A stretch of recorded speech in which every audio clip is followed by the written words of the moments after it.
साल 2025 एक ऐसा साल जब पूरी दुनिया आर्थिक मंदी और सुस्ती की बातें कर रही थी। ठीक उसी वक्त भारत ने एक ऐसा धमाका किया है जिसकी गूंज वॉशिंगटन के व्हाइट हाउस से लेकर बीजिंग की बड़ी बड़ी इमारतों तक सुनाई दे रही है। यह खबर किसी परमाणु परीक्षण या सीमा विवाद की नहीं है, बल्कि यह जीत है उस डिजिटल हथियार की जो आज हर भारतीय की जेब में है। जी हाँ, हम बात कर रहे हैं आपके और हमारे चहेते यूपीआई यानी यूनिफाइड पेमेंट्स इंटरफेस की। अंतरराष्ट्रीय मुद्रा कोष यानी आईएमएफ ने आधिकारिक तौर पर वह मुहर लगा दी है जिसका इंतजार हर भारतीय को था। आईएमएफ ने पुष्टि कर दी है कि भारत का यूपीआई अब दुनिया का number 1 real time payment system बन चुका है। जो देश कभी भारत को सप्पेरों का देश कहकर मजाक उड़ाते थे, आज वही देश कतार में खड़े होकर भारत से पूछ रहे हैं कि यह जादू कैसे किया। ये खबर सिर्फ आंकड़ों का खेल नहीं है, बल्कि यह प्रमाण है कि कैसे भारत ने टेक्नोलॉजी की दुनिया में अमेरिका और चीन जैसे दिग्गजों को पछाड़कर अपनी बादशाहत कायम कर ली है। लेकिन सवाल उठ रहा है कि आखिर ऐसा क्या खास है इस रिपोर्ट में जिसने पूरी दुनिया को हिलाकर रख दिया है, और क्या वाकई में यूपीआई इतना ताकतवर हो चुका है कि यह दुनिया की अर्थव्यवस्था को चलाने का दम रखता है। हम आपको बताएंगे इस ऐतिहासिक खबर की पूरी कहानी, तो बने रहिएगा वीडियो पर। और इस संबंध में आपके जो भी विचार हों कमेंट में लिखकर जरूर बताइएगा। अमेरिका और चीन देखते रह गए, भारत ने चुपचाप रची दुनिया की सबसे बड़ी डिजिटल क्रांति। आईएमएफ की रिपोर्ट ने उड़ाए सबके होश। अकेले भारत ने की दुनिया के आधे डिजिटल पेमेंट्स। 129 अरब ट्रांजैक्शन के साथ यूपीआई बना धरती का सबसे शक्तिशाली पेमेंट सिस्टम। कभी दुनिया को डराने वाला ड्रैगन अब भारत की रफ्तार के आगे बौना साबित हुआ। ब्राजील और साउथ कोरिया भी रेस से बाहर।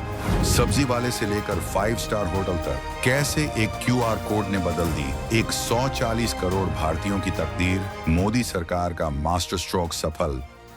तो दोस्तों, चलिए अब उस रिपोर्ट का पोस्टमार्टम करते हैं जिसने पश्चिमी देशों की नींद उड़ा रखी है। आईएमएफ ने अपनी ताजा रिपोर्ट, जिसका शीर्षक है growing retail digital payments the value of interoperability, में साफ शब्दों में कहा है कि भारत का यूपीआई दुनिया का सबसे बड़ा और सबसे सफल फास्ट पेमेंट सिस्टम है।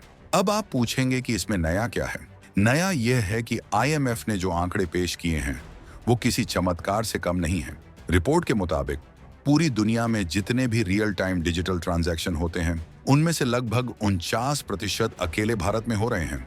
जी हाँ, आपने बिल्कुल सही सुना। दुनिया का लगभग आधा डिजिटल लेन देन अकेले भारत संभाल रहा है। यह आंकड़ा इसलिए भी चौंकाने वाला है क्योंकि कुछ साल पहले तक हम कैश यानी नकदी पर चलने वाले देश थे, लेकिन आज स्थिति यह है कि लंदन और न्यूयॉर्क में लोग छुट्टे पैसे ढूंढते रह जाते हैं, और यहाँ भारत के गांवों में चाय की टपरी पर भी फोन पे या गूगल पे का स्पीकर बोल पड़ता है, समोसे के पैसे प्राप्त हुए। आईएमएफ ने माना है कि भारत ने जो इंटरऑपरेबिलिटी का मॉडल अपनाया है, यानी एक ही क्यूआर कोड से किसी भी ऐप द्वारा पेमेंट करना, उसने पूरी दुनिया को डिजिटल पेमेंट का असली मतलब सिखाया है। अब जरा तुलना करते हैं उन देशों से जो खुद को टेक्नोलॉजी का बाप समझते थे। सबसे पहले बात करते हैं चीन की। एक समय था जब चीन का वीचैट पे और एलीपे दुनिया भर में चर्चा का विषय थे, लेकिन 2025 के आंकड़ों ने तस्वीर पूरी तरह बदल दी है। जहां भारत ने एक साल में रिकॉर्ड 129.3 बिलियन 12,930 करोड़ ट्रांजैक्शन किए, वहीं चीन, जो आबादी में हमारे लगभग बराबर है, वह हमसे कोसों दूर रह गया। ब्राजील का पिक्स सिस्टम, जिसकी बहुत तारीफ होती थी, वो भी 37.4 बिलियन ट्रांजैक्शन पर सिमट गया। थाईलैंड और दक्षिण कोरिया जैसे देश तो रेस में कहीं दिखते ही नहीं हैं। अगर हम ब्राजील, चीन, थाईलैंड और दक्षिण कोरिया के कुल ट्रांजैक्शन को भी जोड़ दें तो भी वो अकेले भारत के आंकड़ों को नहीं छू पाते। ये भारत की टेक्नोलॉजिकल सुप्रीमेसी का सबसे बड़ा सबूत है। ये जीत इसलिए भी बड़ी है क्योंकि भारत ने यह सिस्टम पूरी तरह से मेड इन इंडिया तकनीक पर बनाया है। न तो हमने वीजा की मदद ली और न ही मास्टर कार्ड की गुलामी की। हमने अपना खुद का रुपे और यूपीआई खड़ा किया, और आज दुनिया की बड़ी बड़ी कंपनियां भारत के इस इकोसिस्टम से जुड़ने के लिए तरस रही हैं। लेकिन दोस्तों, सवाल यह है कि आखिर यूपीआई इतना सफल हुआ कैसे? इसकी सफलता का राज छिपा है इसकी सादगी में। याद कीजिए 2016 से पहले का वो दौर जब किसी को पैसे भेजने के लिए बैंक के चक्कर काटने पड़ते थे, एनईएफटी और आरटीजीएस के लिए घंटों इंतजार करना पड़ता था और बेनिफिशियरी ऐड करने में ही पसीने छूट जाते थे। फिर आया यूपीआई, जिसने सब कुछ बदल दिया। बस मोबाइल निकाला, क्यूआर कोड स्कैन किया और पिन डाला, खलास, पैसा सीधा बैंक से बैंक में, वो भी 2 से 3 सेकंड के अंदर। आईएमएफ ने अपनी रिपोर्ट में विशेष रूप से इस बात की तारीफ की है कि भारत ने कैसे डिजिटल पेमेंट को अमीरों का खिलौना बनने से रोककर इसे आम आदमी की ताकत बना दिया। आज एक रिक्शा वाला, सब्जी वाला, यहाँ तक कि मंदिर के बाहर बैठा फूल वाला भी डिजिटल पेमेंट स्वीकार कर रहा है।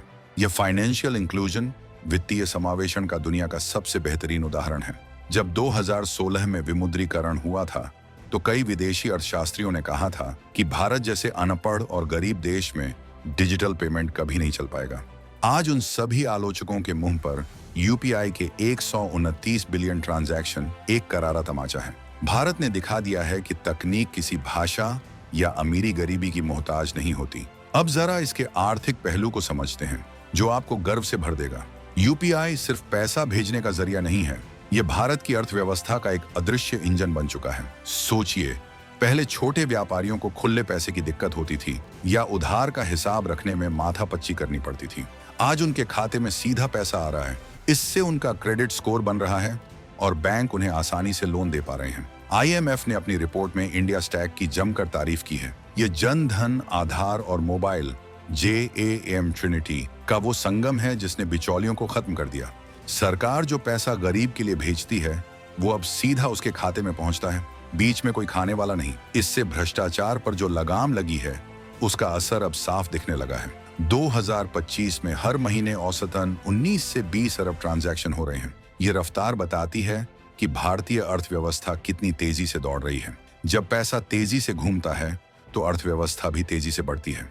आज दुनिया के कई देश, Singapore, UAE, France, Nepal, Sri Lanka, Bharat से यूपीआई तकनीक मांग रहे हैं। वो चाहते हैं कि उनके देश में भी भारत जैसा सिस्टम लागू हो। यानी कल तक जो भारत तकनीक खरीदता था, आज वो दुनिया को फिनटेक सिखा रहा है। लेकिन क्या यह सफर यहीं रुक जाएगा?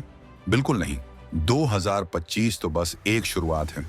भारत का अगला लक्ष्य है यूपीआई गोज ग्लोबल। सरकार अब इस कोशिश में है कि भारतीय पर्यटक जब पेरिस एफिल टावर देखने जाएं या दुबई शॉपिंग करने जाएं तो उन्हें डॉलर खरीदने की जरूरत ना पड़े, वो अपने फोन से यूपीआई के जरिए ही पेमेंट कर सकें। और इसकी शुरुआत हो भी चुकी है। फ्रांस, सिंगापुर और UAE में यूपीआई की स्वीकार्यता बढ़ रही है, लेकिन इसके साथ कुछ चुनौतियां भी हैं। जैसे जैसे डिजिटल पेमेंट बढ़ रहा है वैसे वैसे साइबर सुरक्षा एक बड़ा मुद्दा बनता जा रहा है। हैकर्स और फ्रॉड करने वाले भी नए नए तरीके ढूंढ रहे हैं। भारत को अपनी इस डिजिटल किलेबंदी को और मजबूत करना होगा। साथ ही इंटरनेट की स्पीड और कनेक्टिविटी को दूर दराज के इलाकों में और बेहतर बनाना होगा ताकि कोई भी भारतीय इस क्रांति से अछूता न रहे। एक और बड़ी चुनौती है डॉलर की बादशाहत को तोड़ना। अगर यूपीआई और रुपे कार्ड दुनिया भर में चल निकले तो दोस्तों, निष्कर्ष बिल्कुल साफ है। आईएमएफ की यह रिपोर्ट सिर्फ कागज का टुकड़ा नहीं है, यह 140 करोड़ भारतीयों के आत्मविश्वास का सर्टिफिकेट है। ये बताता है कि जब भारत ठान लेता है तो वो संसाधनों की कमी का रोना नहीं रोता, बल्कि अपने दिमाग और मेहनत से दुनिया को रास्ता दिखाता है। यूपीआई की सफलता ने साबित कर दिया है कि भारत अब फॉलोअर नहीं बल्कि लीडर है। हमने दुनिया को बता दिया है कि असली डिजिटल क्रांति सिलिकॉन वैली में नहीं बल्कि भारत की गलियों और मोहल्लों में हो रही है। आज हर भारतीय को गर्व होना चाहिए कि उसकी जेब में जो फोन है वो दुनिया के सबसे शक्तिशाली पेमेंट सिस्टम से जुड़ा है। हम एक ऐसे दौर में जी रहे हैं जहां भारत दुनिया की आर्थिक महाशक्ति बनने की ओर अपने कदम बढ़ा चुका है और यूपीआई उस सफर का सबसे बड़ा सारथी है। आपको क्या लगता है, क्या आने वाले समय में यूपीआई दुनिया की ग्लोबल करेंसी को टक्कर दे पाएगा? और क्या आपको भी लगता है कि अब भारत को अपनी खुद की डिजिटल करेंसी ई-रुपये को भी इसी रफ्तार से आगे बढ़ाना चाहिए? अपनी राय नीचे कमेंट बॉक्स में पूरी ताकत और जोश के साथ लिखिएगा। हम हर एक कमेंट पढ़ेंगे। वीडियो पसंद आया हो तो लाइक का बटन तोड़ दीजिए और इसे अपने हर एक देशभक्त दोस्त और परिवार के ग्रुप में शेयर कीजिए ताकि दुनिया को पता चले भारत की इस डिजिटल दहाड़ के बारे में। और हाँ, रुकिए, अभी कहानी खत्म नहीं हुई है। अगले वीडियो में हम खुलासा करेंगे कि कैसे भारत अब 6G टेक्नोलॉजी में दुनिया को पछाड़ने की तैयारी कर रहा है और कैसे चीन अभी से घुटने टेकने लगा है। उस फ्यूचर वॉर की रोंगटे खड़े कर देने वाली कहानी जानने के लिए चैनल को अभी सब्सक्राइब करें और घंटी वाला बटन जरूर दबाएं। जय हिंद, जय भारत।